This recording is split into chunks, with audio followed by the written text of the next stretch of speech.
اظہار خیال کے لیے جناب اورنگزیب چٹھا صاحب کو تشریف لائیے. اور بسم اللہ الرحمن الرحیم. اللہم صلی علی محمد وعلی آلہ وصحبہ وسلم.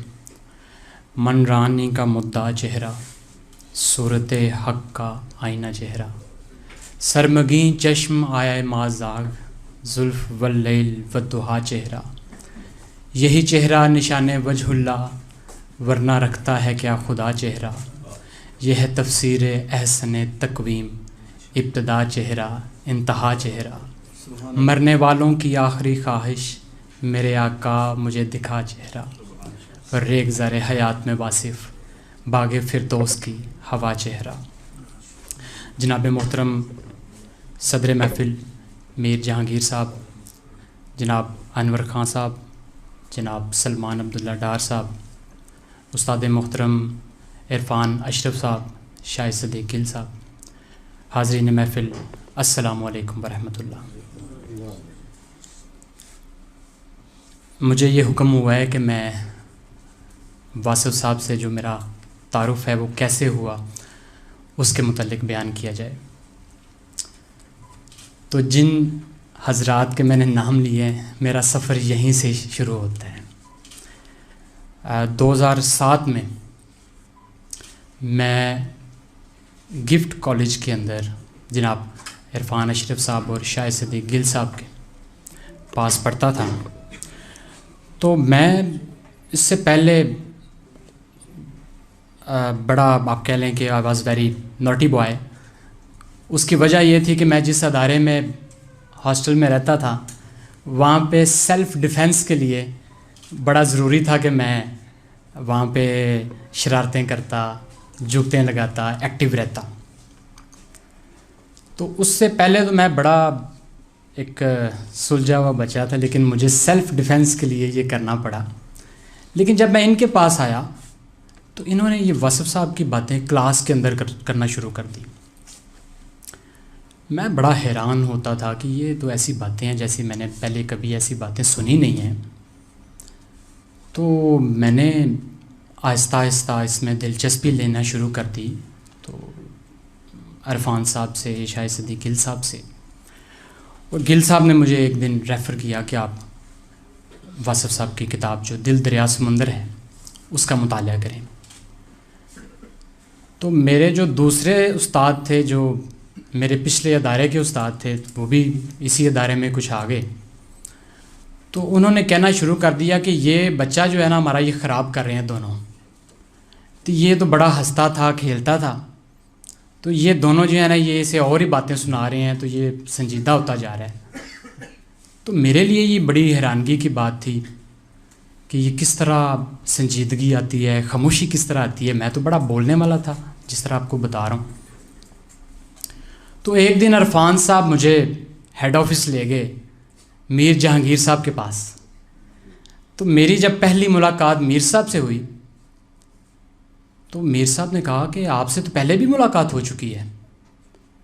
میں نے ادب کو ملحوظ خاطر رکھتے ہوئے میں خاموش رہا، اور میرے چہرے کو تاثرات کو دیکھتے ہوئے میر صاحب نے حضرت واصف علی واصف رحمۃ اللہ علیہ کا یہ فقرہ عنایت فرمایا کہ سب سے خوبصورت اور پیارا شخص تو وہ ہے جس کو پہلی نظر دیکھ کے ایسا لگے کہ اس سے پہلے بھی ملاقات ہو چکی ہے. تو میری یہ خوش گمانی ہے کہ وہ ملاقات واقعی ہو چکی تھی، اور وہ سرکار کی کسی محفل کی ملاقات تھی.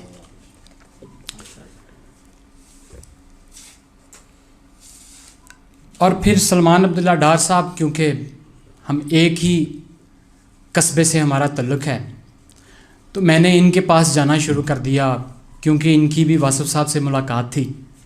تو یہ ماشاءاللہ خود بھی رائٹر بھی ہیں، شاعر بھی ہیں. تو ان کے ساتھ بیٹھ کے میں بات کرنی مجھے بڑا اچھا لگنا. تو میرے والد صاحب ایک دن ان کے پاس آئے تو انہوں نے بڑا ڈرایا میرے والد صاحب کو. کہتے ہیں میں نے تو یہ بچہ جو ہے یہ بڑی اچھی باتیں کرتا ہے، تو میں نے اس کو اپنا پیر بنا لیا ہے. تو میرے والد صاحب بڑے ڈر گئے. کہتے ہیں میرا اکلوتا بیٹا ہے، ہم علاقائی طور پہ جٹ ذمہ دار ہیں، سیاست دان ہیں، تو ہم نے کوئی اور بھی کام اس سے لینے ہیں، تو آپ تو باتیں مجھے کچھ اور بتا رہے ہیں۔ تو ڈار صاحب نے کہا کہ نہیں، آپ بے فکر رہیں، آپ کی جو خواہشات ہے جس طرح آپ چاہیں گے انشاءاللہ یہ بچہ ویسے کرے گا۔ تو ہمارے جو بزرگ ہیں یہ اس طرح بھی ہماری تربیت کرتے ہیں، اور واصف صاحب کا یہ فکرہ عین حقیقت ہے کہ ایسا ممکن ہے کہ سچا مرید جو ہے وہ اس کی عقیدت اور اس کی استقامت جھوٹے پیر کو بھی راہ راست پہ لے آ سکتی ہے۔ حاضرین، میں صرف ایک آج کے لیے پیغام لے کے آیا ہوں۔ سرکار واصف صاحب نے، آپ نے جو فرمایا حق فرمایا،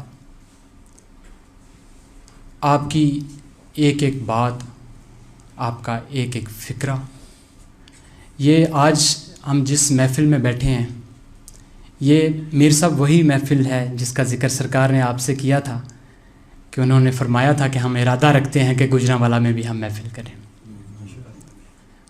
تو سرکار کے وصال کے بعد سرکار کی خوشبو، یہ گفتگو، یہ محفل شہر شہر نگر نگر پھیل چکی ہے۔ ہماری یہ خوش قسمتی کہ ہم ان بزرگوں سے فیض لے رہے ہیں، یہ فیضان نظر تھا یا کہ مکتب کی کرامت تھی؟ سکھائی کس نے اسماعیل کو آداب فرزندی؟ اس کے بعد جب میں لاہور لاء کرنے گیا تو وہاں پر مزار شریف پہ افضال صاحب سے ملاقات ہوئی، اور میں نے واصف صاحب کی خوشبو ان کی گفتگو میں پائی ہے۔ صاحبزادہ صاحب سے فیض حاصل کیا، اسی طرح مخدوم محمد حسین صاحب، اکرم چغتائی صاحب، اللہ پاک ان کو غریق رحمت کرے، پچھلے دنوں ان کا وصال ہوا ہے، ڈاکٹر خوشی صاحب، اظہر وحید صاحب۔ تو یہ سارے بزرگ، یہ وہ لوگ ہیں جنہوں نے سرکار کو دیکھا اور سرکار سے فیض لیا۔ تو ہماری یہ خوش قسمتی کہ جس آنکھ نے دیکھا تجھے اس آنکھ کو دیکھوں، ہے اس کے سوا کیا تیرے دیدار کی صورت۔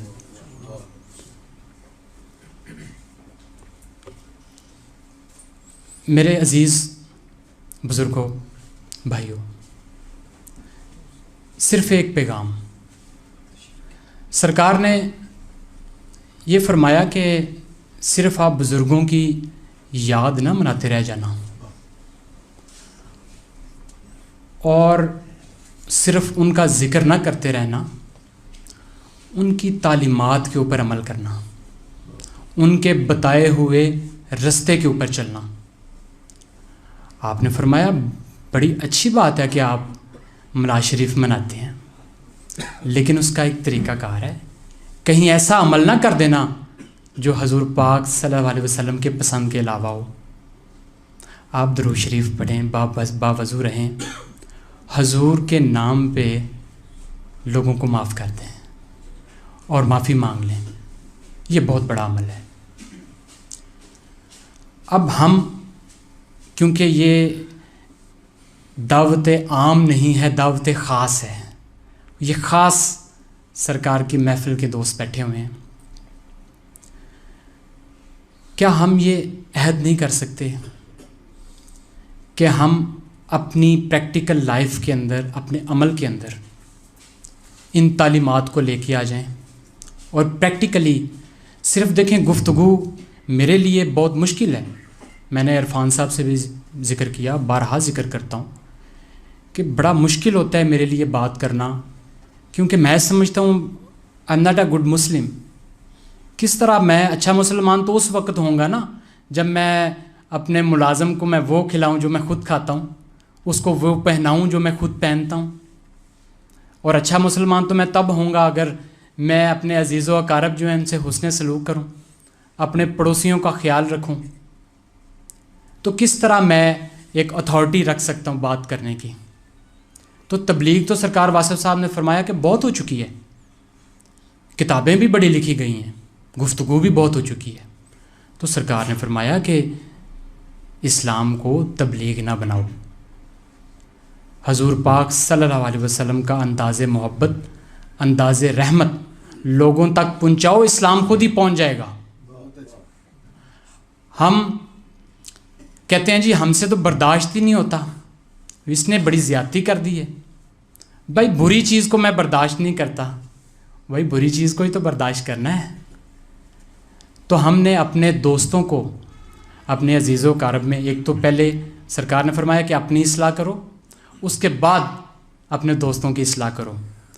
اور یہ جو ہم بات کر رہے ہیں، میں تو وہ سرکار نے فرمایا کہ بے تعلق تبلیغ ایسے ہے جیسے زبان غیر میں تقریر کرنا۔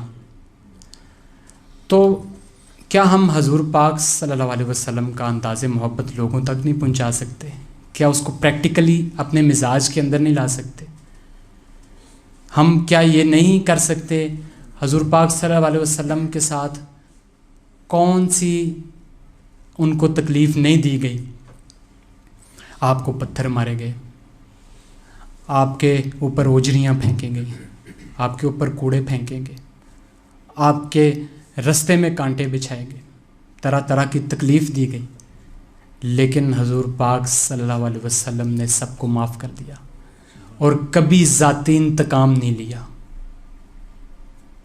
تو بس میں یہی میری ریکویسٹ ہے آپ سب سے، میرے لیے بھی آپ دعا کریں کہ میں ایک اچھا مسلمان بنوں۔ اور جس طرح دیکھیں ہم واصف صاحب کو فالو کرتے ہیں، تو میرے لیے کیونکہ یہ تعارف ہمارا واصف صاحب بن گئے نا، تو یہ بڑی شرم آتی ہے کہ اپنے محلے میں، اپنے گاؤں میں جاننے والے لوگ جو ہیں ان کے ساتھ ہم کوئی ایسی بات کریں، وہ کہیں جی یہ تو واصف صاحب کے ماننے والے ہیں، یہ دیکھیں یہ کس طرح کا کام کر رہے ہیں، تو لوگ تو پھر گلہ کریں گے کہ یہ ان کے ماننے والے ہیں اور یہ دیکھیں یہ غصہ کر رہے ہیں اور معاف نہیں کر رہے۔ تو صرف ہم نے باتیں تو کرنی نہیں ہیں، تو یہ عمل ہے۔ اللہ تعالیٰ آپ کو اور ہمیں عمل کی توفیق عطا فرمائے، اور اللہ تعالیٰ سے یہ دعا ہے، یا اللہ جئیں تو تیرے لیے، مریں تو تیرے دین کے لیے، اور زندگی کی آخری سانس تک تیرے محبوب کے وفادار ہیں۔ بہت شکریہ۔